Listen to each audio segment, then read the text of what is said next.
Operación Pixama de corazón, zapatillas violeta, bata de lunares. Despistados, berrou o vello dando un golpe na mesa. Que despistados nin que gaitas, en calquera momento entran pola porta. Inevitablemente os ollos fóronseme cara á porta, esperando, quizáis, que aparecesen dunha vez e rematase tanta reviravolta. É un dicir, muller, díxome Lorenzo.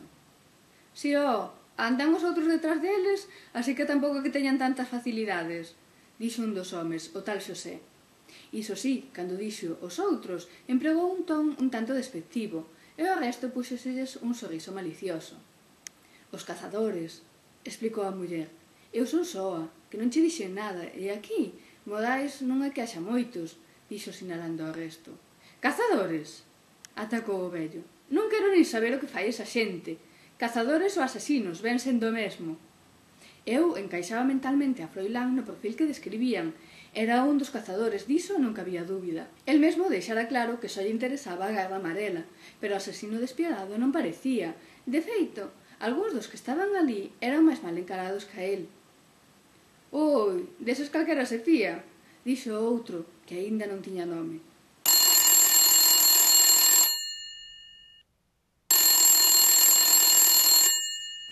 Soou o teléfono con insistencia exixente. A muller, que era a única que se movía do sitio con facilidade, acudiu onde a él e descolgou. «Sí», respondiu soa con deixadez. «Vale», dixo con urxencia, despois dun segundos de escoitar. Colgou, achegouse á mesa con axilidade e faloulle a Lorenzo ao oído. Lorenzo abriu os ollos todo o que lle deixaban as pálpebras e mandounos erguer e arrimarse a un curruncho. Os outros, a min non. Falaban en baixo e de cando en vez un reollo viña cara a min. «Pois aquí non pode quedar», escoitouse a voz do avó máis alta que a dos outros, empurrada polo seu constante enfado. E unha vez o vello ditou sentencia, miráronme fixamente, con cara de poucos amigos. Despois volveron a debatir, e por fin Lorenzo veu onde a min. «Mira, pasou algo co que non contábamos. Para que poidas quedar, tes que comprometerte ca nosa causa. Son demasiado riscos para non ter nada a cambio», bendiu Lorenzo. «Que é iso de comprometerme ca vosa causa?», preguntei.